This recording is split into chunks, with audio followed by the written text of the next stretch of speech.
Oh, hello again. Genuine here. Previously on the rolls we made, Wren, Hemlock, and Salt have begun their investigation into Fizzy's disappearance at the hands of the red spectral figure on the first day of rehearsal for the school play. In doing this investigation, they realized that the play they were performing, The Tale of Talgon and Kirik, has something to do with Fizzy's disappearance, as well as happening upon a trail of strange transmutation magic. In an effort to learn more about these two clues, Wren dropped by the DMV to ask her parents if they knew Talgon or his brother, since both of them were in Springwillow during Talgon's time. At the same time, Hemlock went to investigate a strange dome of transmutation magic that appeared over the Merchant District. Unfortunately, he got his arm stuck, and when he asked Salt for help, she got her entire body stuck. When her vision returned, however, she found she was in a street in Springwillow overloaded with the sound of war, and a massive tank bearing down on her. How is it Salt's always the first one to get killed? It's time for a multi-strand battle on today's episode of The Rolls We Made. Play some Dungeons and Dragons. So I'm just going to tell you guys, I don't know exactly how this is going to have to work out, but hopefully it'll go pretty good. Cool. Thanks for the vague warning. Do we need our spell cards or are we good? Yes, you do actually. We'll do this in kind of phases because I think time is a little loosey-goosey in this particular one. So Hemlock, I'm going to say that after you saw Salt stuck in place, you probably called for Danvers and Dell. And now beep, beep, beep, beep, beep, beep. Danvers and Dell are there. And I don't know, like she's kind of like scanning you with the crystal. So you can't move your hand at all. Nope. And you are telling us there's a giant globe of transmutation magic in front of you. That's what I said in my missive, yes. Excellent. I miss it. Nice. Dell, do you detect anything? And Dell has on her rose-tinted spectacles that are kind of glowing light colors. And she's like, nothing, Professor. I don't see anything. He goes, well, I don't think you're pulling a goof on us because I know you do street magic, but this seems... This is not in my repertoire of usual street magics that I do. I would certainly hope not because those are already a little much. Professor Danvers, she walks up past the membrane of the globe, and it doesn't affect her in any way, and she walks up to where Salt is, and she kind of like taps you on the shoulder. You're just kind of like, you're literally just stuck there. Yeah. Well, that's disconcerting, especially if cars come by. Dell, help me move her. I don't want to get run over. And yeah, Dell walks over and they kind of like pick you up and put you on like, they lean you against a park bench. I'm a mannequin now. Pretty much. Danvers turns back to you and goes, you think that this giant globe is where Fizzy might be or is involved with in some way? We don't have any other leads, and this wasn't here before Fizzy disappeared. Indeed. Coincidence? No. I think what we're going to need is some more help. I'm going to go talk to a friend I have in the merchant quarter. Come with me, Dell. Don't worry about him. He'll be fine. Dell kind of looks at you like, just don't. I'm hungry. Bring snacks back, please. Dell walks up and gives you a little cup of granola. Oh, what's up with that? Always with the granola. I know. She really likes the granola. Well, if it makes you feel better, this was mine. And then she turns and walks away. Wow. All right. She likes me. She gave me her granola. She sure did. And then she walks down the street and they walk out of sight, probably to go get some kind of magical assistance from the merchant. Just alone here with a You are not frozen alone. salt. As a matter of fact, you actually feel a presence behind you. Ah, crap. Ruh-roh. Yeah, we'll get to that in a second. I have to use the bathroom. You do have to Pee. use Pee. the bathroom. It'll go into the past. Exactly. Wouldn't that be something? That's Harry Potter rules. When you take a shit, it just disappears. Yeah. Fuck Harry If you Potter. shit So into the dumb. globe, it's gone. Yeah. Did you just say fuck Harry Potter? I'm leaving. Whoa. Goodbye. Wow. Wizards are too Yo. good to use toilets. No, thank you. That's, yeah. All right. I see it. Okay, Salt, you are in a street where it is there's like a wafting smoke, like a fog of war passing over everything. It smells slightly of burning. Like that? Like that. You hear the muffled sounds of battle all around you. Blades clanging together, explosions, spells, anything that you can kind of imagine. Directly in front of you, about 50 feet away, is a massive war machine. It has track wheels, kind of like a tank, and the top of it is this large globe. Inside of it is a blue scintillating crystal that's kind of just moving around in it. Pretty. And behind you, in maybe also like 50 feet away, but running along the rooftops, are a group of people wearing these large suits of padded armor with these big bulbous like helmets with these black circles where you're guessing their eyes might be, and they're equipped with these large claws. You are like dead center between these two groups. To your sides are like burned out shot and also just like general rubble and like low walls where things have been collapsed. What do you want to do? I would like to move to the side. Take a little shimmy. I would like to Just like shimmy comically, you're just like, shimmy, shimmy, shimmy, shimmy, shimmy, shimmy, shimmy. Okay. As you start to move, the crystal inside glows red. And now I need you to make a dexterity saving throw. You boy. good boy. 9. You duck behind a low wall as you're about to try to get into like a burned out shop. As you do so, a crackling beam of blue lightning flies like right past you, Yikes. and it singes you for 2 hit points. Motherfucker.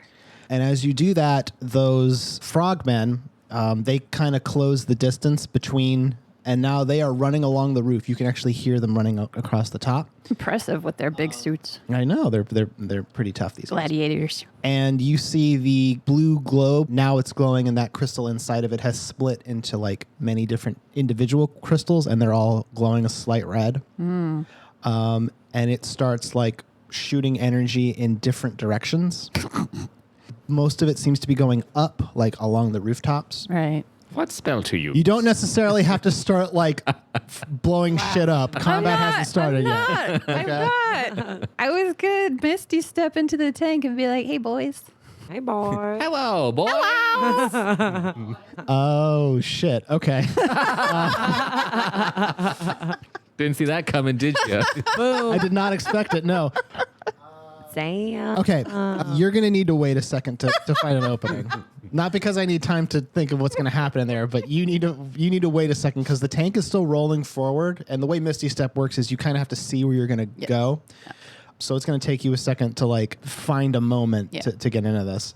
There are a few more crackles of that blue lightning, and then you see one of the crystals that's glowing red. You kind of make eyes with it. I touch souls. You touch souls with it. Yeah. Yes. Across the vast distance of space and time. It's like beautiful. That movie with the mailbox. And Sure, Sandra Bullock. yes. You know the one. Yeah. Sandra. Yeah. And Keanu?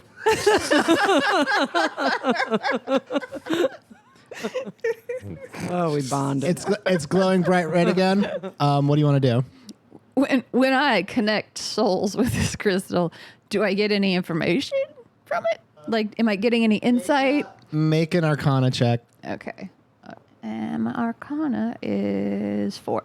So it's 12. 12. You can hold one from reading a situation. Okay. What's the best way to protect others?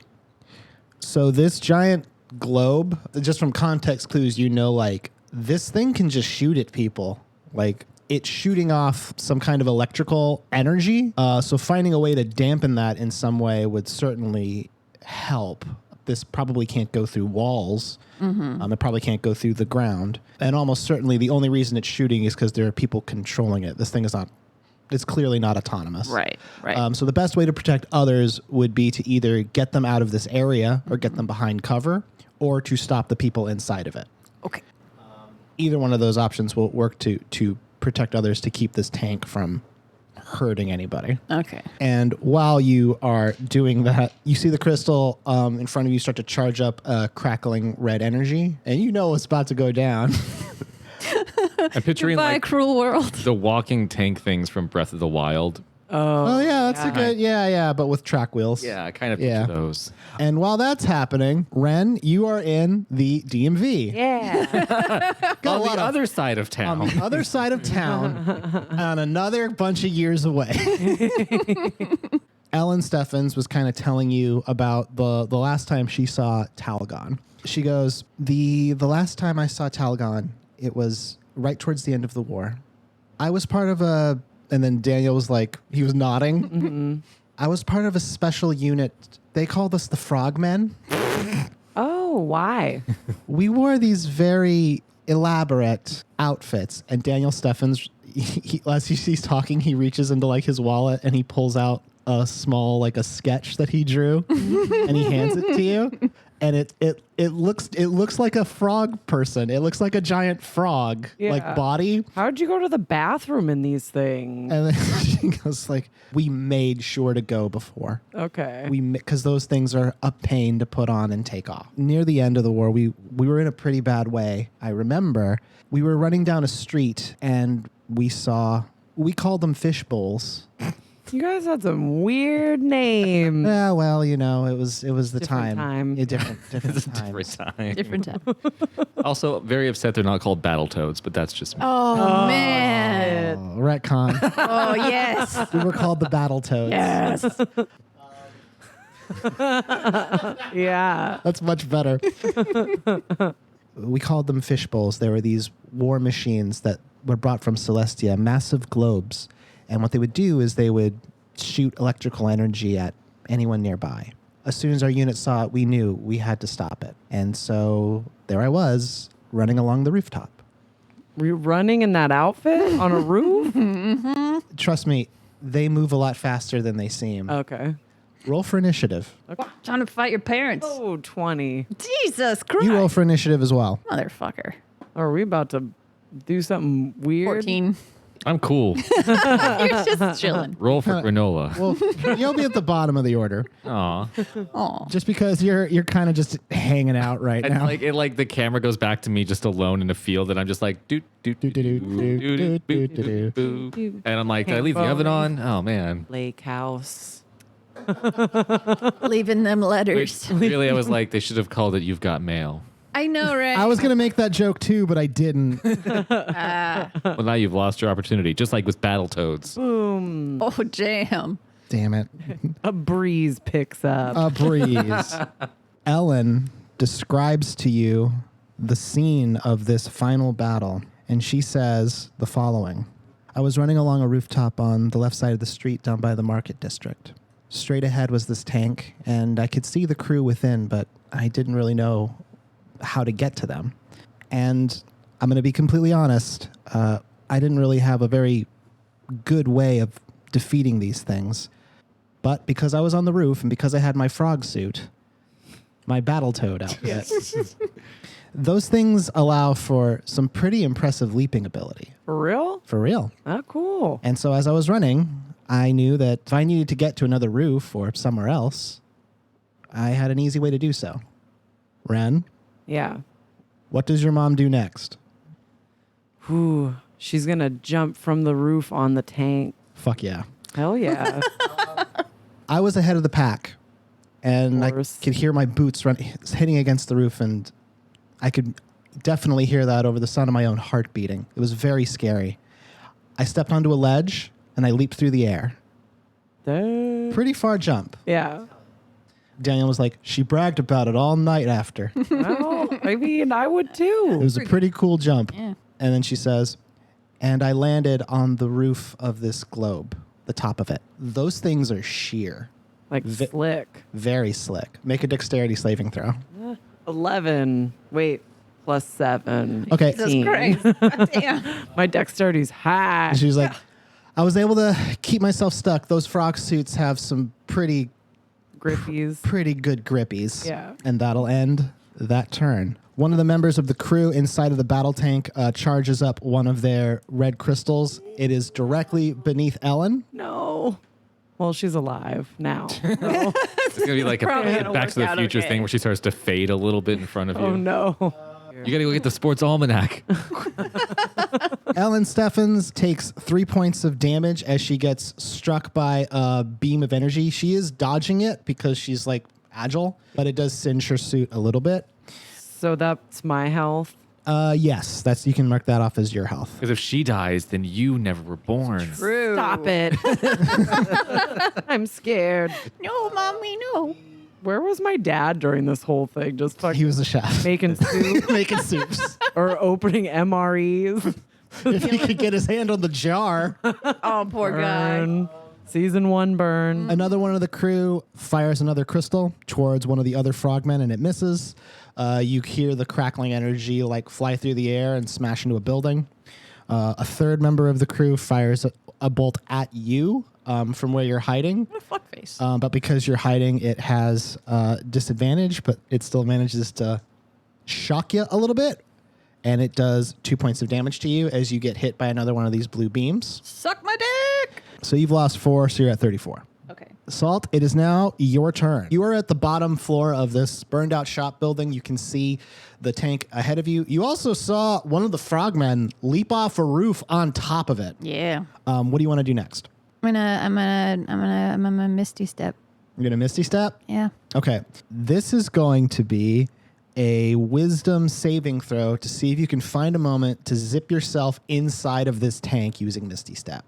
19. Wow. Okay. Finally. You run up to the front of this tank, and as you're running, you can kind of like with your peripheral vision tell like only that one jumped onto the tank. The other ones kind of took up defensive positions, maybe to draw fire, you're not sure. But as you run up to this tank, you see that there is a glass window that leads directly into the center of it, probably like a bay. I teleport behind the people. Yeah, well, it's going to be right in the center of this So space. they're all sort of like... They're all kind of around it. Round. Yeah. Gotcha. Okay. Mark off a spell slot that you spent your Misty Step. A swirl of silver energy surrounds you, and from your perspective, it seems like clouds filter into your vision. And then as quickly as they come in, they fade, and you are inside of this tank. And you are standing up, but your head is like almost touching the ceiling. Salt's not super tall. Yeah. And I want to say that one of my bonus thingies is that I can do disguise self at will, but can I... You can do disguise self at will. Does it take a turn is what I don't know. I don't think so. It's an action, but you've Misty Step in here. Yeah. And now that you're inside here, you can immediately clock like these soldiers are speaking Celestian, obviously. They're not in full armor or anything like that. They're kind of wearing like uniforms, whitish uniforms with like blue tassels and blue epaulets and things like that, just blue embellishment. There's 6 people in here. Imagine basically you're standing in the middle of like a hexagon, and at every point is like a bay, where one of them is like controlling part of the system through an Arcanist's console. Gotcha. And you're just like dead center on like a metal grate. Wren, this is when your mom says, it was pretty wild. So there I am on top of the globe, and I look down, and there's this is going to sound wild. Okay. There's a girl about your age My age. who runs up to this tank and just, I thought she got shot at first, but I think she teleported inside of it. Really? Really? Like a Misty Step? I don't know how you know that, but yes, like a Misty Step. Friend. Another one of the crew is going to make a perception check to see if they notice you in here. They don't. They don't. And now they're going to try to shoot at another one of the frogmen. As you're inside, you actually hear like when it fires, it's very loud inside of this chamber. Like you actually hear like energy surge from all around. There's like a high pitched whirring, and then you can hear it discharge, and then you hear like a crackling explosion noise in the distance. Another one of the crew also is going to shoot at one of the frogmen and manages to hit. Wren, this is when your mother tells you, she was like, as I was on top, I actually saw the globe fire a bolt of energy at one of my friends. Oh. He got hit pretty bad, but he was still moving at the end, and they got to him right away. This was a dangerous place to be. Yeah, I'm feeling it. The way that the frogman's health will work is once it reaches a certain threshold, they'll lose. And now the last member of the crew is going to prepare something. And they are successful at preparing. Hemlock, While this is happening, you don't know what's happening. You're just kind of chilling out. You detect a presence behind you, and you have not felt this presence since you were on the rooftop doing your roga many, many days previous. Is this going to be Doen? As a matter of fact, Our boy. That is not the time, Doen. it is our boy. I'm a little preoccupied. Too bad. Are you? You don't really look it. Your hand is stuck inside this globe. You can't move. Salt is leaned against a bench, also unable to move. My arm's asleep. This sucks.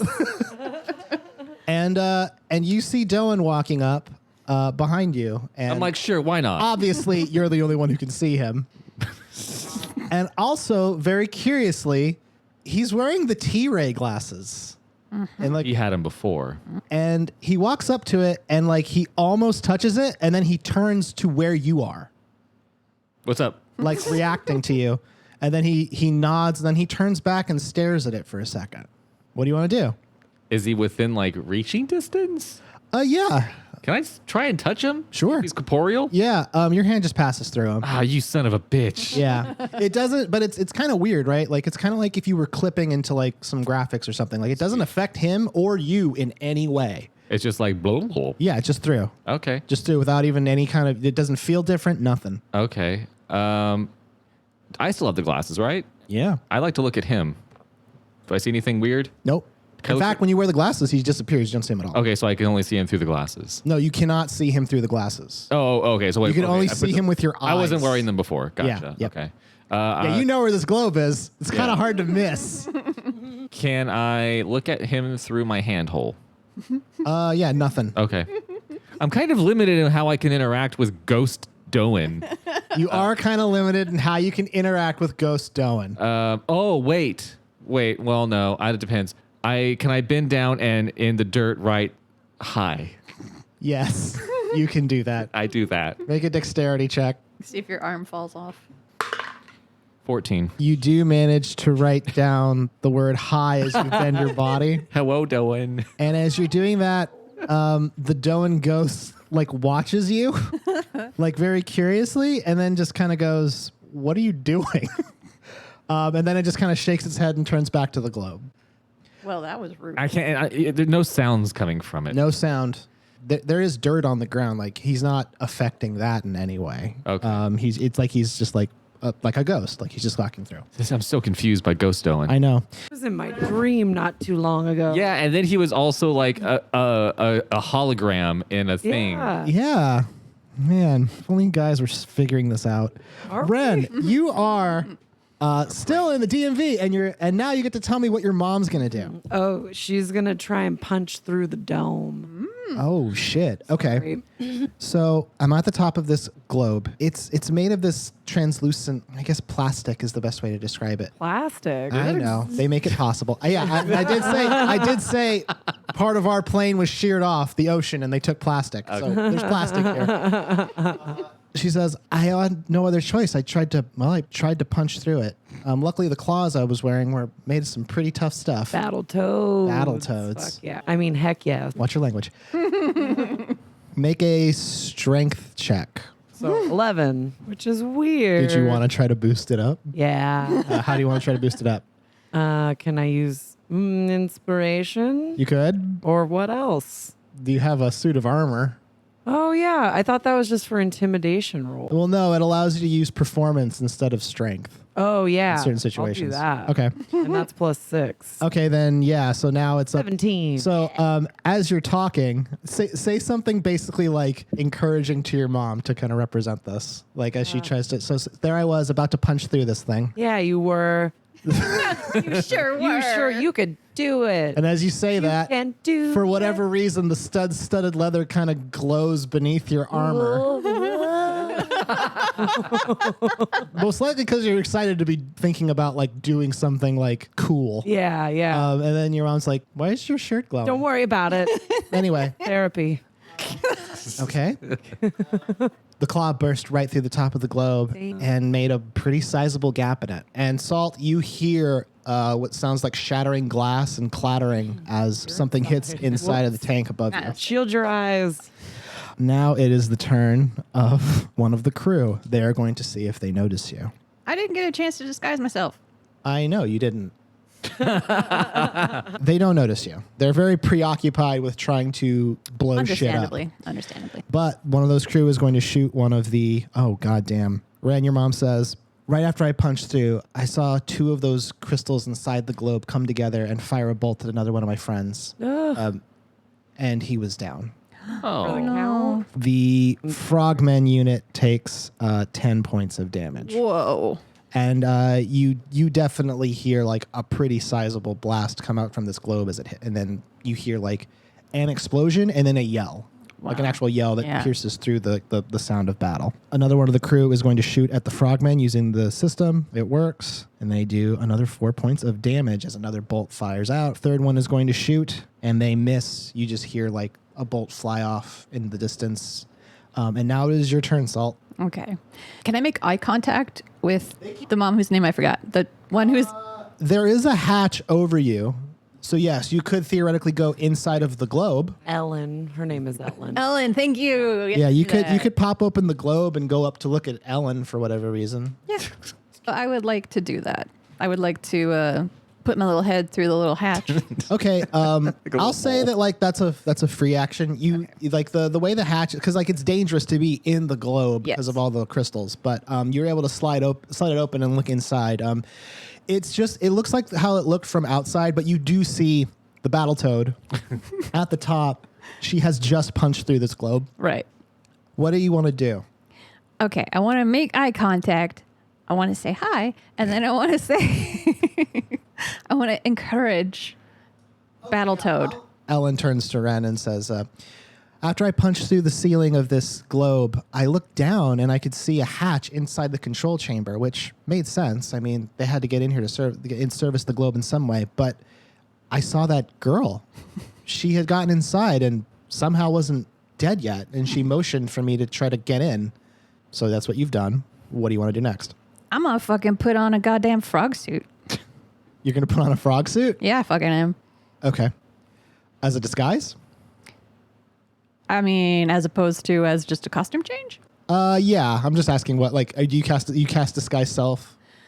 It doesn't give you the benefits of the frog suit. You don't have, you won't have the benefits of wearing a frog suit, but you will look like But I'll one look of them. like a frog dude. Yeah. A Battletoad. Like Mario. You will with look the like frog suit. you will look like a Battletoad. Yeah. Oh. Yeah. So, yeah, I mean, I'll stay myself, I guess. And I'll just put on the nice looking frog suit. Yeah, so you cast disguise self into one of the Battletoads, and now you're wearing the full suit. You have the goggles. From your perspective, nothing is different, but if anyone looking from the outside were to glance at you, you would definitely look like one of the Battletoads. Yeah, Battletoad. It is the turn of one of the crew. They're going to shoot at one of the Battletoads. They succeed. You hear another bolt of energy, and actually, as you're looking up, you do see like one of the crystals zip around in the globe. Like it kind of looks like a dart. It smashes against the side of the globe and then fires a really huge blast. And that blast does 5 damage to the Battletoads. Wow. Another one of the crew is going to shoot at the Battletoads. I really love that we decided to name them the Battletoads. It's pretty cool. Misses. Another one does so. And again, you see another one of those crystals inside the globe zip around to one of the walls and fire another bolt. And it does 5 damage to the Battletoads. Hemlock, having a good old time. Me and Ghostin. Mean Ghost going. Granola if you only have one free hand. With difficulty. He set it down to write it. Yeah. Oh no. Yeah. Okay. Ghost Doan, he's just looking very curiously at this globe, and every so often he's turning to you and then turning back, and then every time he turns to you, he kind of like, it looks like he's asking something, and then he turns back to the globe. What do you want to do? My assumption is he can't hear me. Yeah, that seems to be the assumption Yeah. that Jeff is making, so yeah. Well, okay. How do I... Part of it is confusing because I don't know what the fuck he is. I don't know what he is. Well, do you have any techniques you can employ in order to gain information about a situation or phenomena? I'd like to... Yeah, can I just do investigate a sitch? Do an arcana check? Okay, yes, this will be a spout lore roll. So roll plus arcana. 18. You quickly recall the index section of, I keep changing his name, but Jared Magicman's encyclopedia for burgeoning wizards and others. His correspondence course that taught you magic. And remembering back to that section, you do remember a very high level, almost childlike description of what are known as after images. Basically, it's if something has happened before many times, what will happen is that'll leave an imprint, the fabric of magic. Okay. Like a scene playing out over and over again. You know that like it's not necessarily a ghost. It's more like this happened here a lot, so it's going to happen here right now. Which explains sort of like why it has no awareness of you, and also like why you can pass right through it. It's really not actually happening. You just have like a perspective to be able to see it and understand it, and like the plane itself is allowing you to see it because it happened before. It's happened many times. Gotcha. It's after it. So I can't interact or do anything with this. It's watching the previous season's episode. Yeah, it's basically you're watching the previous season's episode. Right. So you can't interact directly with this, but you can observe it and see what it does. Yeah, I'll just keep watching. I can't move. I definitely can't move. Yeah, I'll keep watching. I'll snack on some granola. Yeah. You're eating some granola and watching Ghost Owen like walk around the perimeter of this globe for a little bit. And then Ghost Owen turns around and like, I keep calling him Ghost Owen because it's easier. Yeah. He has a conversation with something you can't see. And then he walks back over to you. And then he reaches his hand out and puts his hand on your shoulder. You can't feel it, Right. but curiously enough, Is it accurate as far as it's placement is perfectly concerned? accurate. It is perfectly accurate. Did In I fact, do this with him again before and I just don't remember it? And now it's going to go back to Wren's turn. Yeah. Wren, what does your mom do next? So can she reach down into the thing and grab a crystal out? Is she close? Is the hole big enough? Or Yeah, she could do that. It'll be a dexterity saving throw to see if she can get a handle on one of these things, and then it'll be like challenging on top of that. But yes, if one of these crystals is flying by, she could try to grab it. yeah. Make a dexterity saving throw. And your mom says, I decided that the best course of action was to try to find a way down. And, well, I didn't have any other ideas, so I waited till one of the crystals flew by the hole I had punched through. I What'd got you get? 14 Plus? plus 7. Jesus Christ. I was able to get my 21. hand on it. And let me tell you, honey, those things were charged with a lot of energy. But you have gloves on, right? Got frog hands. I did have gloves on, yes, but they weren't really insulated. They should have made you guys better uniforms back then. I got a bit of a zap. Your mom takes 6 points of damage Oof. as she grabs on to one of these flying crystals. But she does wrench it out of the globe, and now she has it, and it's still crackling with that blue energy. One of the crew inside is going to see if they notice you. Well, I rolled a 20. Oh, Oh, fuck. fuck. God. It's all, they say God now. I see God. I see God. One of the too. crew does a quick glance back and shouts something about like, we lost Crystal 4. And then they see you, Salt, and they yell out, who are you? Really? Yeah, well, they didn't know you were there. But I'm I mean, a I, the frog. dungeon master, know who you are. I'm a battle toad. Yeah, but they're not battle toads. Isn't it evident who I would be if I'm dressed as a battle toad? Okay. Tell them this. They're like, you've got a point. Yeah. I'd be like, listen, y'all, is it not obvious? Because if it isn't, then you're really stupid. And I don't know why you're driving a tank if you're that dumb. One of these crew members runs up to you with a small dagger and tries to slash at you and hits you Uh-oh. for 2 damage. It was a little baby knife. Yeah, they pull out basically like a combat dagger as they leave their spot inside, and they try to slash at you. There's now the turn of another one of the crew. They're not going to deal with you, Salt. They're going to shoot at another one of the frogmen. They connect, and they do. 4 damage as another bolt of energy shoots out, and then another one of the crew is going to shoot at the frogmen. It's poor frogman. 5 damage on that one. They are at 36. They are, as we say in the dungeon mastering business, bloodied. No. Salt, it's now your turn. You are tussling with one of these crew members. Right. I want to do mirror image. You want to do mirror image. That's where it creates 3 of me. Okay, that'll be your turn. Mark off a spell slot. You're out of spell slots. Utilizing your quick thinking and arcane power, spawn a bunch of mirror images, and this guy that you are dealing with is shocked at the sight of this. And I make a loud roar. You do make a loud roar, and now the crew notices you. Why? It's pretty crowded inside this tank. How does mirror image work exactly? Okay. Each time a creature targets you, roll a d20 to determine whether the attack instead hits one of your duplicates. So if I have 3 duplicates, you must roll a 6 or higher to change the attack's target to a duplicate. So you have to roll a 6 or higher, right? On your d20? I guess? Yeah, okay, so one of these crew is going to run up to you, Salt. It misses. We'll just say it tries to tussle with a duplicate, and the duplicate dodges. Another one tries to tussle with a duplicate. Duplicate dodges. Wow, they all missed. Yay. And by that, I mean they all missed you. Right. They were trying to beat your AC, and I Yeah, just rolled like a 5, and another 4. Damn. So the tank doesn't fire off this turn. Hemlock. Still just chilling. Doan seems to be having a conversation with you. Okay. And it seems to be nodding and like listening and then nodding and kind of making like a reassured face. What do you want to do? I can't read lips, can I? I don't know. I mean, What are you trying to find? Like, well, I'm just curious you what want he's to determine saying, what but I he's can't saying? hear him. Yeah, I mean, you can do like an insight check. Yeah, can I see if I could like figure out some words that he's saying? Let's see. Okay, yeah. So we'll say that you're using your natural perceptive skills. So 14. You can hold 1 from investigate a mystery. What the fuck is going on? Is that a question I can ask? No, sadly. What is useful or valuable? Ghost Owen. He's nodding and listening. Owen. He looks at the globe again. You see him take the T-ray glasses and hand them to you, which is weird because you do already have them. 2. You don't have 2. He just kind of reaches out for a second and then they're gone. And then it seems like he's telling you something specifically to do I'm like, with them. Use big words. Use mouth. Make big mouth movements. You see the word scared, and then you can see the word like when you get there. And he enunciates that as if he's trying to talk over someone. All right. So my hand's still frozen. Your hand is still frozen. I can't move. Can I stick my head with the glasses through the orb? I mean, like, I'm either just gonna stay here, I guess I can't affect anything. I can't get the rest of my body through the orb. I didn't say that. Okay. Can I do that?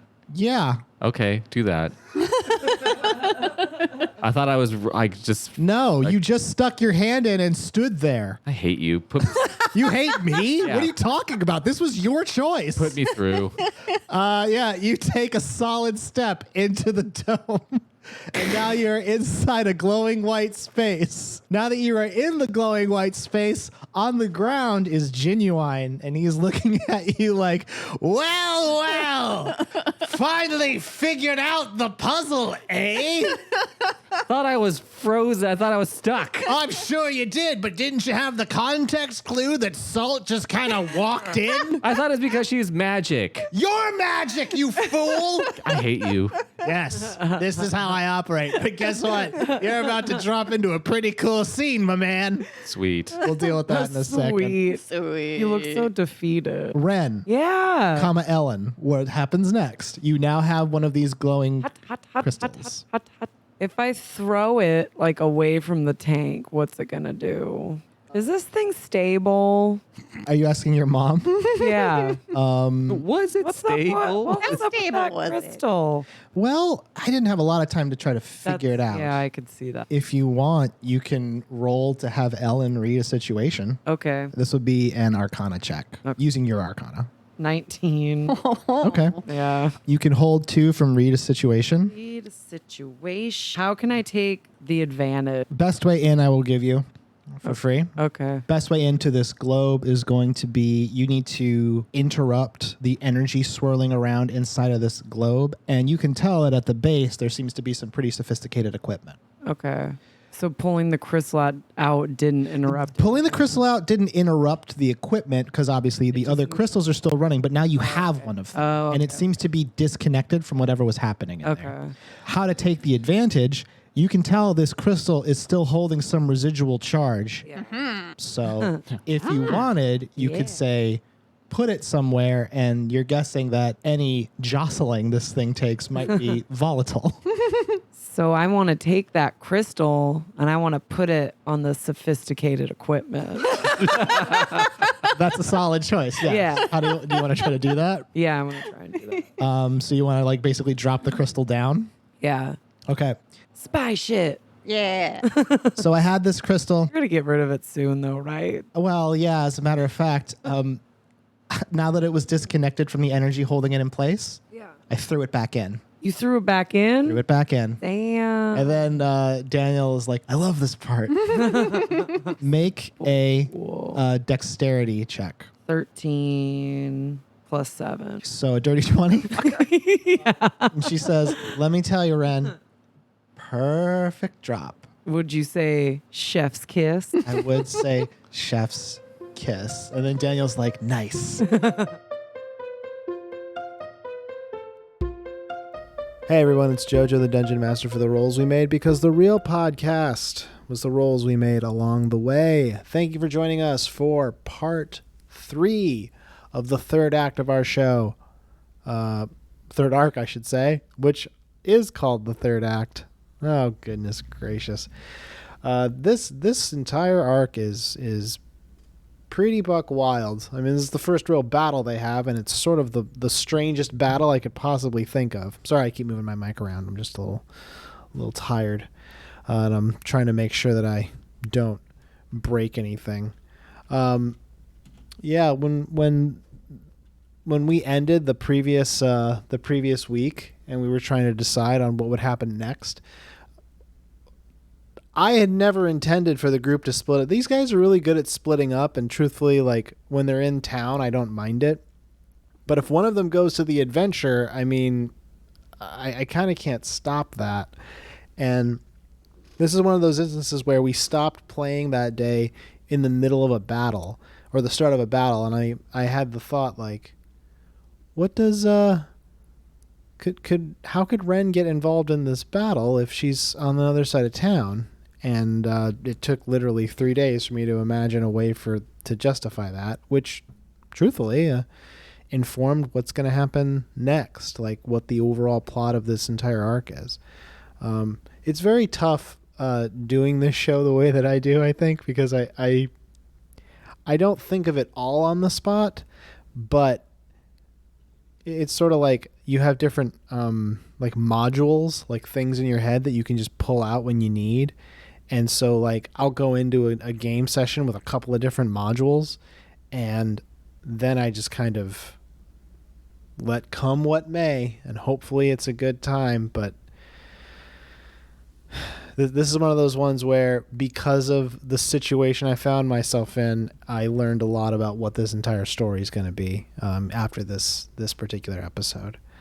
And again, if I didn't make it clear last time, Halifax, my favorite character, shows up in this episode, and she's I gave her the name Carolyn on accident. It's Caitlin. Her name is Caitlin, and I cannot stress enough how important that is, because if you're following along at home, if you took the name Carolyn, that means nothing. Let's do the ad this week. Folks, I gotta tell you, right now, I'm sitting in a chair. That's important. You gotta sit in chairs sometimes because, you know, your legs get tired. You gotta rest. But I'm sitting in this chair, and you know what's missing? A spot to keep stuff. I need a table. And that's why I'm glad that Legendcraft is sponsoring our show today. Legendcraft is a Canadian woodworking business that specializes in making cool, nerdy furniture and accessories for all tabletop games, and not just tables. I mean, their tables are buck wild. You can customize them any way you want. They can have runes and cup holders and spots for your dice and nice velvet inlays. It's great. But there's other stuff you can get there too. Like maybe you want some floating island shelves that you can put your models on, or you want to roll your dice in style? You should try a rolling rod. They're pretty dang sick. You can head on over to Legendcraft.ca to get any of this neat stuff, and if you use the offer code ROLLSWEREMADE at checkout, you have 5% off your purchase, and also any purchases you make using the offer code Rolls Were Made will directly support our show. So yeah, use offer code Rolls Were Made at Legendcraft. Get yourself a table and a bunch of cool shelves and cubbies and stuff. It's awesome. Legendcraft. Start your own legend. Thank you so much for joining us on today's episode. If they want to support us, in addition to just visiting our sponsors, another good way to do so is to listen to a bunch of our episodes, and you can do so with any podcatcher of your choosing. Just find the Rolls We Made, download a bunch, and listen to them, and give us good reviews and ratings, and tell your friends, all that good stuff. If you have any questions, comments, or concerns, you can reach us on our new Twitter. That's right, the Rolls We Made has a Twitter now. I don't know what took us so long, but we got it. And it is, I'm looking it up. It's at the Rolls We Made. Makes sense, huh? Our Twitter is at the Rolls We Made. And you can directly contact us there, send us messages, tweet at us. It took us, for some reason, a very long time to get a Twitter. It's a very new Twitter, but it's at least there. And hey, also, if you are into Goosebumps, Danielle, Jeff, and I have started another podcast where we read and go through Goosebumps books, which is fun because Danielle and I both have PhDs and Jeff does not. And the name of that show is Geese Bumps. That's right, the plural of goose and then the word bumps. Geese Bumps. It's available on iTunes, Apple Podcasts, as well as anywhere that podcasts can be found. So check it out and listen to it. It's really, really, really funny. The next episode of The Rolls We Made is going to be coming out in 1 week, which is going to be September, hold on, the 18th. Oh, man. I have the audio for that next episode, and it is buck wild. Until then, have a good day and enjoy the rest of the episode. Bye.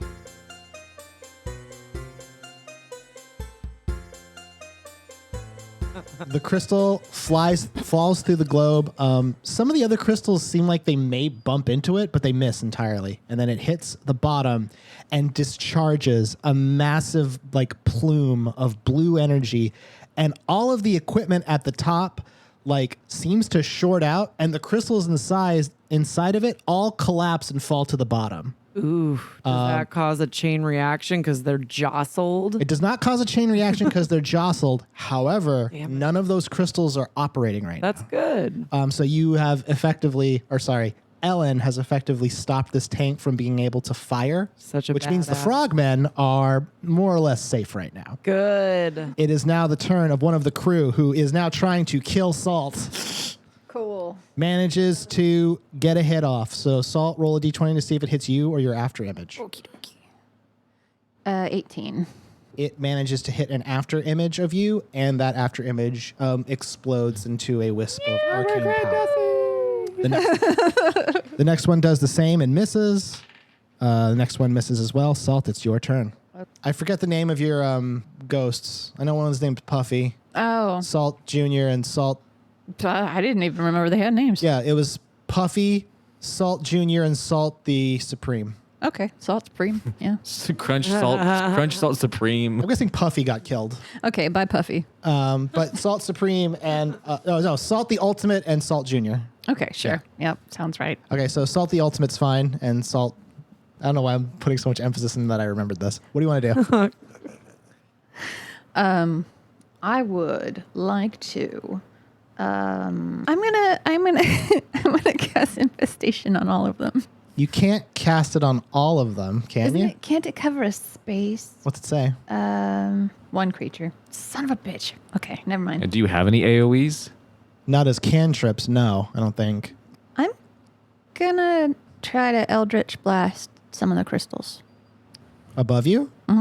Didn't I get rid of them all? I mean, No. What are happened they- was they were floating around in there. Yeah. Ellen dropped the one that was basically a grenade. It destroyed all of these sophisticated equipment. And once it did that, all of the crystals kind of shut off and then collapsed down. And now basically it's a globe.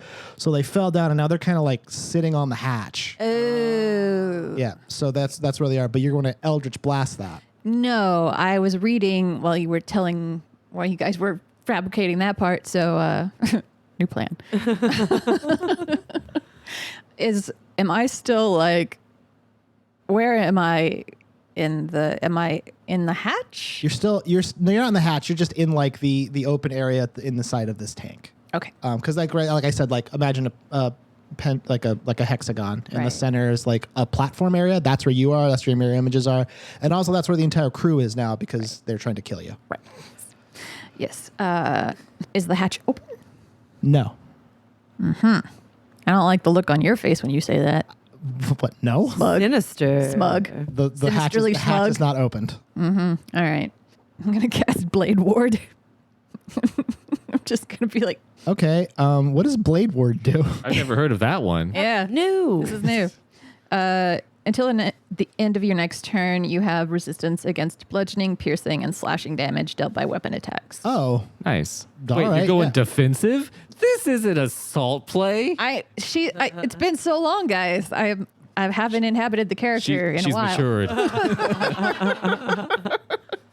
I feel it. Shit. All right. Yeah. You cast Blade Ward on yourself, and I'm going to guess that I'm going to have that extend to your mirror images. Oh, that's nice. Nice. One of them is able to strike you. So go ahead and roll to see if that works. 14.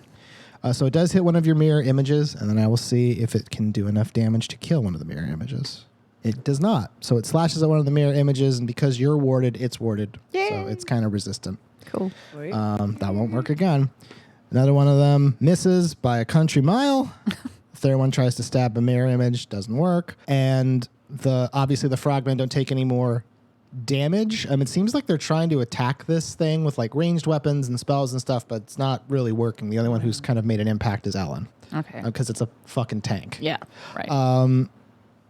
Hemlock, you pass through the final membrane of this this tunnel you're in. Gross. I know. Hey, I pick my words very carefully. I could have said threshold, but membrane is much better. Ugh. I like it. Ugh. As you pass through, you are on a rooftop away from where this action is happening, and you know that because you can see it. You see this globe. You see one of the Battletoads on top. You don't have a context for what's happening. I'm confused. You are confused. You quickly glance down and realize that you are not wearing your normal outfit. Oh, God, it's like that school dream. I'm naked. It is like that school dream, but you're not naked. Oh, You are wearing an outfit. okay. Am I a frogman? No. You recognize this outfit as a costume that you saw in the back of the auditorium. It is the costume for Military Officer 3. I love that. The first two are good as well. First two were great. Do I have to watch the third- first two military officers to know the third? I would say if you want to get the most out of it, but the action sequences in Military Officer 3 are pretty solid. Yeah. Wait, for what side is this a military officer for? It's bright white with blue embellishments. So the other team. So the other team. And then you hear a young woman's voice yell out, "Lieutenant, report."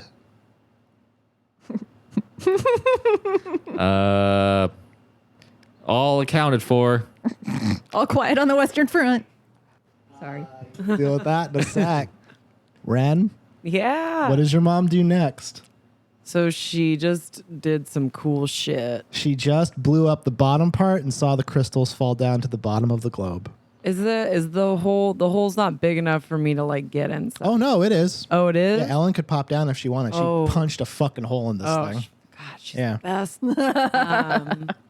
Where are the controls for this? They're inside. Below me? They're inside the tank hatch. area. Yeah, they're inside the hatch where Salt is. That's where all the controls are for the tank. So she's gonna drop down to get to the hatch. Okay. And try to open it to help her. I mean, Yep. there's a lot of action. I could tell that my friend down there was probably in trouble. So you have to promise me that you are not going to do crazy stunts like this. Yes. It's in my blood. Never. I flipped down Oh, yeah. into the globe now that everything was deactivated and safer. And thankfully, because I was in my Battletoad suit, I was able to survive the fall. Yeah. But it was a pretty far fall, and if I didn't have the Battletoad suit, I probably would have been hurt. Do you still have this suit? She does the thing where she kind of bites her lip, and then she says, "No." No.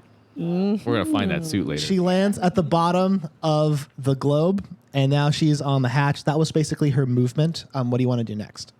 I'm going to try to open the hatch. Ellen says, the hatch was not meant to be open from this direction, so getting a good grip on the handle was very difficult, especially with all the crystals in the way, but I tried my best. Make an athletics check. Ooh, I got a lot of athletics. 5. Oh, gosh. Plus 6, so 11? Yeah. I strained really hard against that hatch, but it wasn't budging. And then Daniel's like, been there. Nice. We high five. He does up top, yeah. Inside of the tank, one of the crew tries to slash at Salt the Ultimate. Well, actually, Salt you, but it did hit. So does it hit Salt the Ultimate, or does it hit? Salt the me. Salt the meat. 19. Okay, it does manage to hit Salt the Ultimate, and even though Blade warded, Salt the Ultimate disappears. in a wisp of smoke. Oh. The next member of the crew attacks the other you, misses. Third one does the same, hits. Oh, And I rolled a 20, so the other Salt clone is gone. damn. It is just you now. Super. But my mom's right above you. Yeah. Trying to get in. Yeah. Now it's just you, Salt, surrounded by quite a few very angry-looking Celestian officers. What do you want to do? Okay, so I am going to. I'm just going to try to open the hatch. How are you going to do that? It's like I turn the handle. You do see there is like a lever and a handle that's used to kind of pop this hatch open. You just kind of slid open the glass before to see above it, but if you wanted to, you could try to push this open. This is going to be a sleight of hand check because it is meant to be open from this way, but you are under duress. So make a sleight of hand check. All right. Having a tough day. 11 plus 0. Unfortunately, Shit. you were not able to get a good enough grip on this thing to open it in the chaos of being attacked by a bunch of people. I'm going to die here. One of the crew tries to attack you, misses. Another one does the same, hits you for 3 damage. These are the babies. The other one attacks you and hits you for 1 damage, so you take 4. They're basically like you're tussling, and like you are dressed like a frog man, so you are intimidating. But as they try to slash at you, like they're trying to hit the armor and not you. Obviously, if they try to hit the armor, it just passes through. But you are getting nicked and stuff. Right.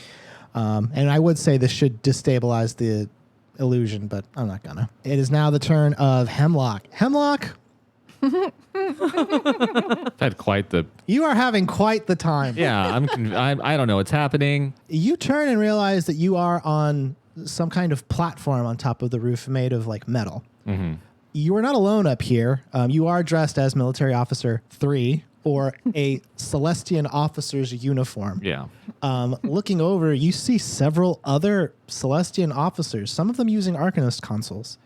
The person who talked to you is a figure wearing a very large suit of armor with like a very pointy helmet that kind of looks like a crow or like a plague mask. And Okay. it asks you again, like, what do you mean all accounted for? Just, we're all here and did I misspeak? Was that inaccurate, sir? Yes, you did misspeak. What is the report from the Tank 7? Oh, Tank 7. It's doing great. They're having a smooth ride down there right now. Some of the other officers turn to you and are like, what are you talking about? Smooth ride? And they're like, what does the console readout say? 14 and a half. It says we're green. We're all green. How are you? Make a deception check. That's a 20. Wow.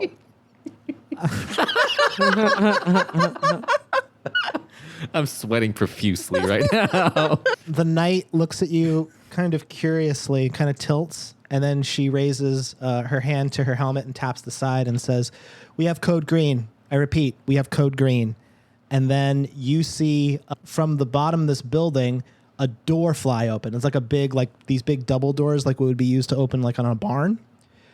It flies open and a bunch of knights run out, all of them holding lances, and they're all dressed similarly to the knight that you were just talking to. Okay.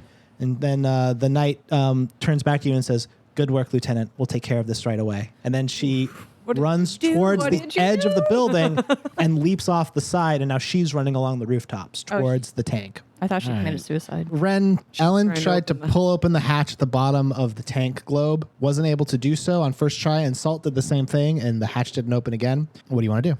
Is this the same kind of material that I can just slam through? The glass part is, Can I slam through? I want to slam through. Oh, hell yeah. I want to break through. I was going to say that. Yeah, so Ellen says, when I realized I wasn't able to pull it open, Oh, no. I tried to hit it. What'd you get? 20. And let me tell you, Wren, that was the good choice. The claws on this suit were pretty awesome. Tore right through the hatch, and I was able to get a good grip on it and pull it open. Nice. And then I could see my friend down below, and she did not look to be in good shape.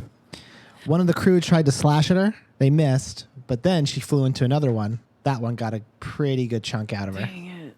Oh, wait.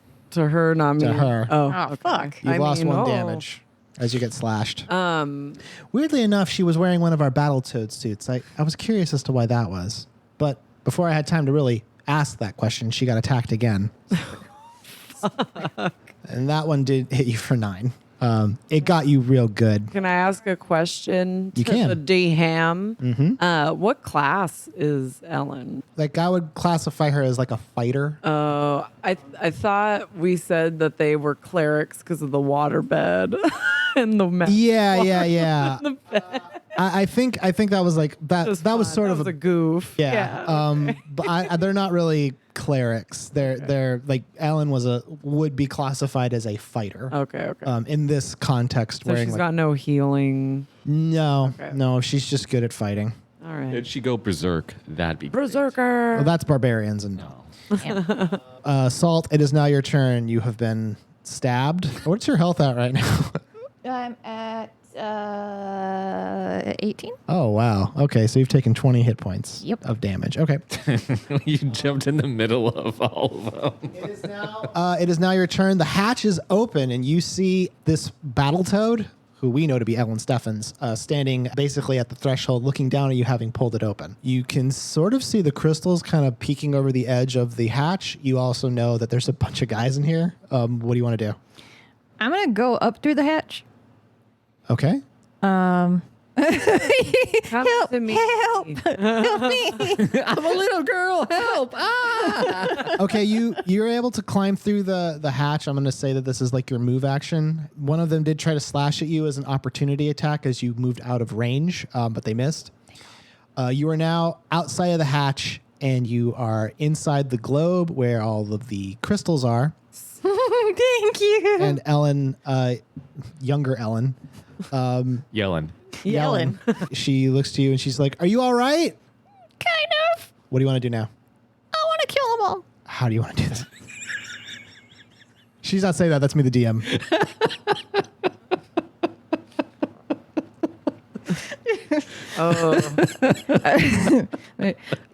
You kill them all. I'm going to destroy these crystals. Okay, Salt, what are you going to do? I'm going to Eldritch Blast the crystals. You're going to Eldritch Blast the crystals Yes. while you're standing on top of them. Do I have to worry about rebound? Blowback, maybe. Okay, fine. I think I established that they kind of work like grenades. All right, then I'm going to grab one and I'm going to throw it down there. Okay. Yeah, you just do that. You pick up one of the crystals. As soon as you touch it, you do feel a vibrating energy from within it. You throw it down into the hatch, and then Yellen is like, "Oh," and then she leaps away from the hatch instinctively. And just leaves. I'm just like, bye. Now listen, I leapt out of the way because, well, let's be honest, I'm a little scared of explosions. Yeah, I could see it.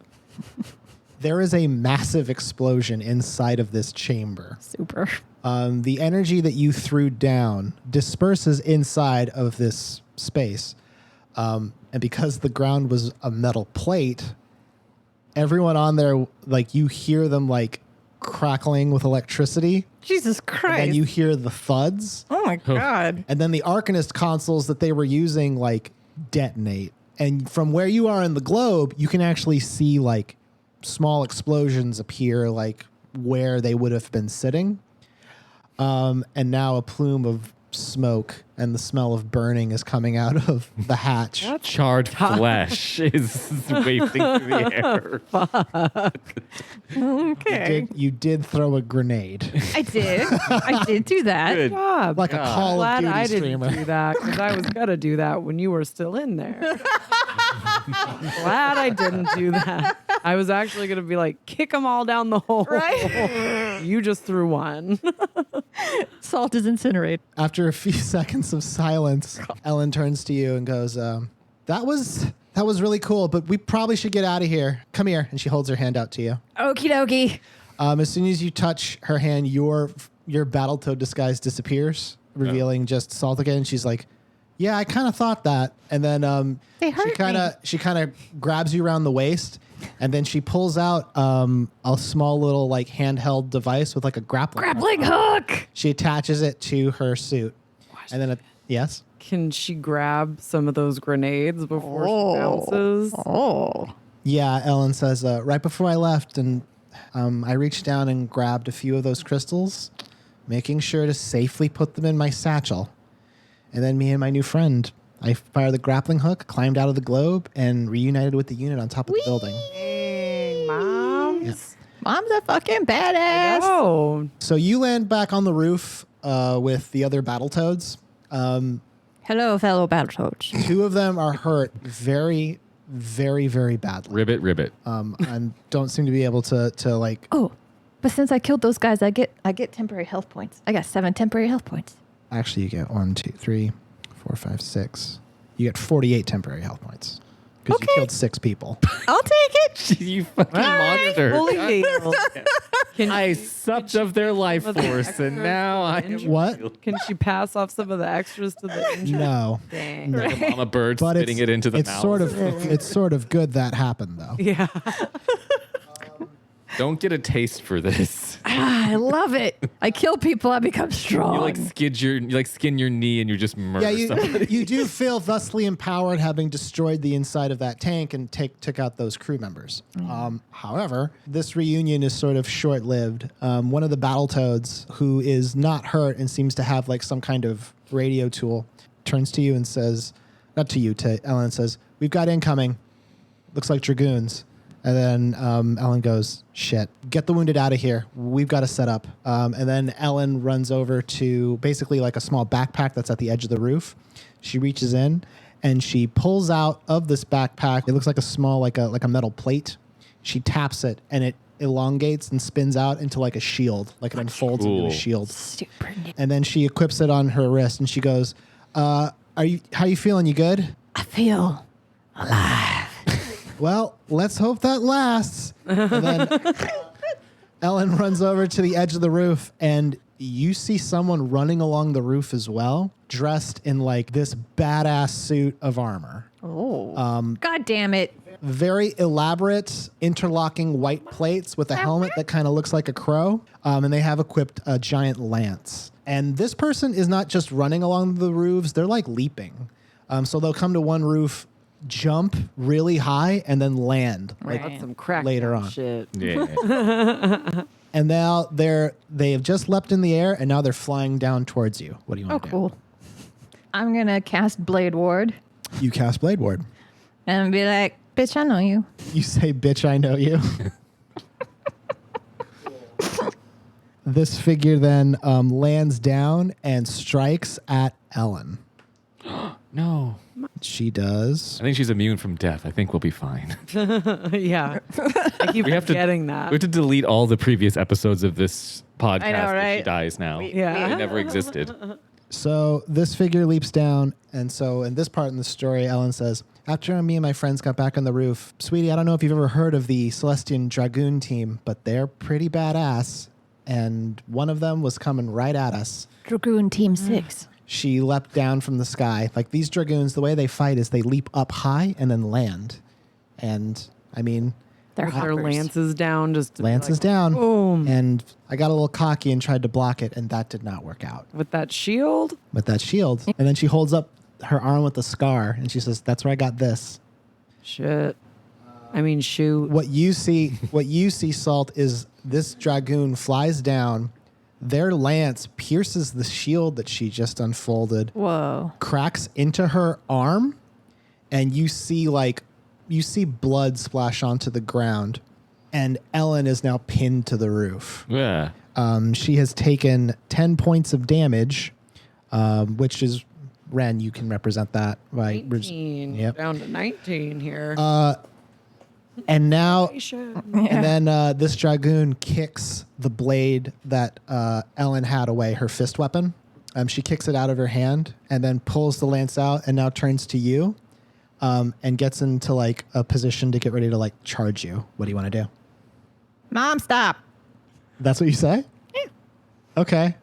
Make an intimidation check. Okay. That's intimidating. 16. 16. She says, "I'm no one's mother," and then charges at you. Not yet. Fuck. Not with that attitude. No one. While this is happening, Hemlock, you are on the roof where the other people are kind of doing their typing and stuff, and you've kind of taken a peek at your Arcanist console. You definitely see the positions of the other dragoons as they're running through, and then one of your console beeps, and they go, "Lieutenant, we're kind of getting turned around in these city streets. How do we get to the battlefield?" So I know I have context now. You have context, Okay. and also they're asking you the layout of Springwillow, which Okay. you do know. All right. But the question being, do I actually want to give them correct information? No. Or inaccurate information? Inaccurate sounds better.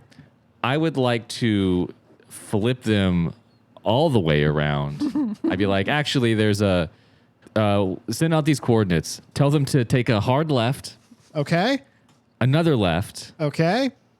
another left, Okay. and then a right. Got it. And Move then- out, team.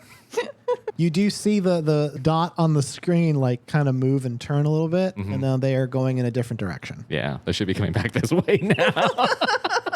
Based on my directions. Yeah. They are coming back this way.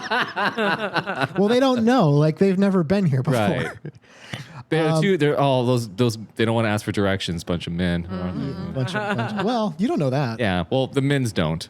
Wren, Yeah. Ellen kind of reaches up to the scar on her arm, and she kind of says, I was in a lot of pain. I could see it. I knew my friend was in trouble, so I Ellen, no. tried to get back up. No. Make a Constitution saving throw to see if Ellen can regain enough consciousness to stand. 16. Sit the fuck down, Ellen. Ellen is able to like act in this scene. She's able to recover from her wound. She's unarmed, but she can like stand back up. The dragoon is charging Salt right now, so it's not paying attention to her. What do you want to do? I still have my shield. Where's it? Kind of. The Yeah, it's broken, but yes. I want to discus that shield to try and pin her in the back. Okay. Shit. Captain America. While this dragoon was running, I didn't have my claw weapon, and I got to be honest, this was probably one of the most desperate things I've ever tried. no I Burn. precedence. I threw the shield like a frisbee. Roll. Roll for frisbee. You can't add your proficiency to this. I don't think you're proficient in thrown. What about summertime sports? No. Oh. Summertime sport. So roll and just add your dexterity. 13. Your dex is like 7, isn't it? 4. Oh. 17. Yeah. You do that one cool frisbee where you do it this way. Oh, you don't do it this way. The Do shotgun. Do the Choo, shotgun. choo, choo. Yeah. I threw this thing right at this dragoon, and Aim for the knees. I wanted to sweep the knees. Nice. Or did you do that? I did. Did you go for the leg? I aimed for the knee, and I got him. Yeah. I mean, heck yeah. You see this shield fly into the back leg of this dragoon, and it stops her stride. It hits her for 4 damage, and now she is basically knocked prone. So she's on the ground. Okay. It is now your turn. I'm gonna run up. I'm gonna straddle them. Stand over her. No, I'm gonna sit. You're just gonna run up and sit on her?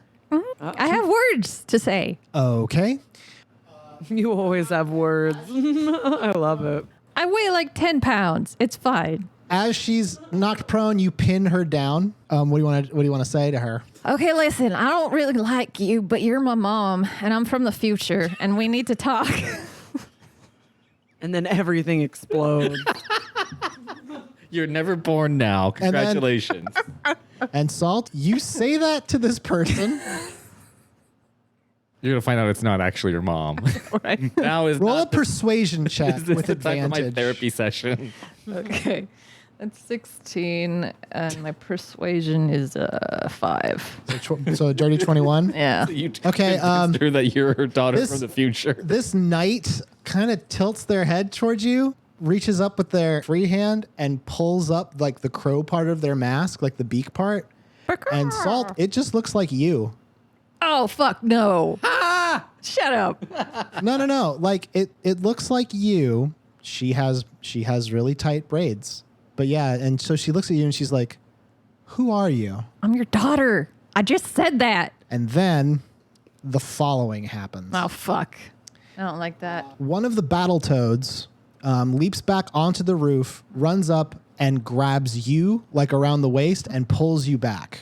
Bye. At the same time, Ellen Steffens stands Oh, no. Uh-oh. and she also runs off. Okay, good. The battle toad jumps off of the side of the roof with you in tow, and so does Ellen. And they land in the back of an Arcanist mobile, basically like a truck. Nice. Driving the truck is a gnome man. He's wearing like a vest that looks like it's covered with pins. Like Work at TGI Fridays? well, they're not pieces of flair, or are they? Or are they? They're more like studs, Okay. like a badass, Like like a stud muffin. yeah, stud muffin. Yeah. They have like a crossbow that they're holding, that they're pointing at like the rooftop, waiting for something to happen. And then the gnome turns to the battletoads and he's like, "So what's happening? What's up?" And they're like, "We're good. Let's go. Let's go." And he's like, "Got it." And he puts the crossbow back into its holster and he jams on the gas. Yeah. And then the Arcanist mobile starts tearing ass down this street. Yeah. And congratulations, you have survived my tank puzzle. Yay! And given your past mom something to think about. Yeah, I planted some seeds. Can that gnome driver be Javi's dad? That gnome driver is somebody. Okay. Is it your better butler? not be fucking book bag. Is Your it real book bag? dad? No. Ellen brings her hands to her eyes and she's like, "I haven't thought about this stuff in a really long time. I'm sorry. Is it too much? It's not too much. Tell you what, I'm going to knock off for the day. Why don't we go get some dinner?" Okay. And then Daniel's like, "Where are we going?" No. Just us. No, I don't know. Okay, you stay. You stay. Oh, No. That girls' would be night me. out.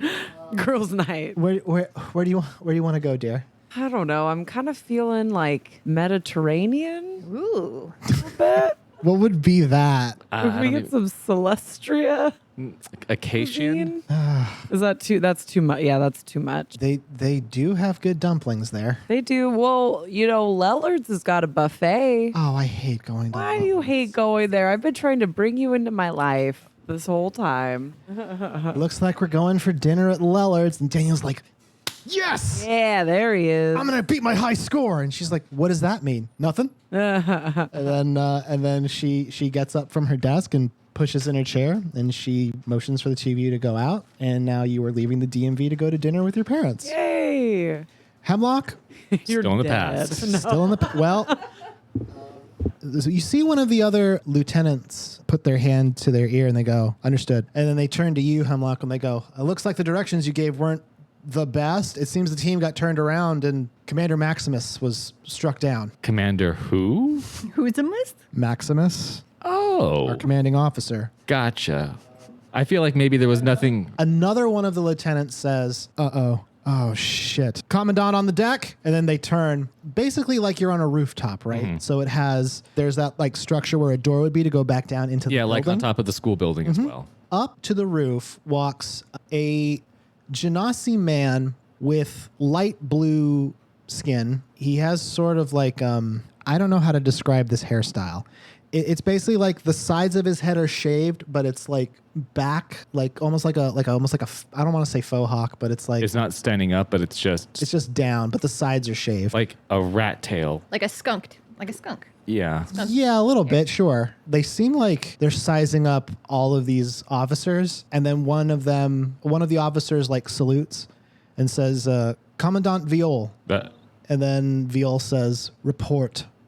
And then one of them starts prattling off the information that they have. Make a wisdom check.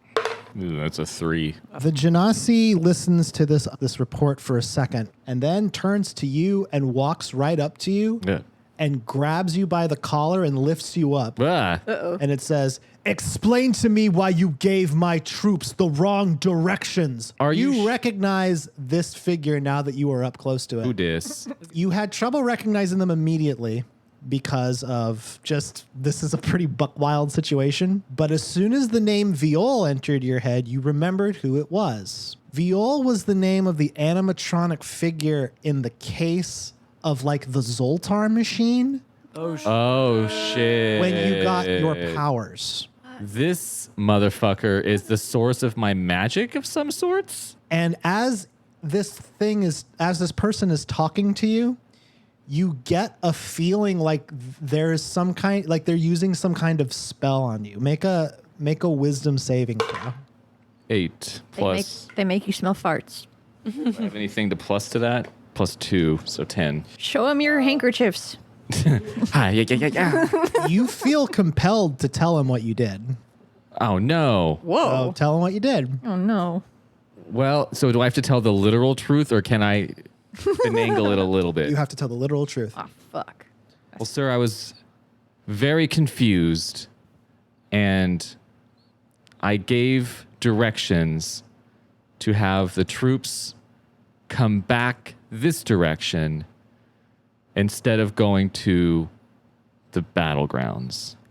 And then Viol, he brings his hands to his eyes and he like shoves you. Ow. Dick. And he goes, we need to regroup right away. I need to go speak to the general. Don't screw this up. Get the troops ready. Oh, sweet. I still... This ends tonight. And he walks back towards the door and down. And that's where we'll stop. Whew, Hemlock, I was worried.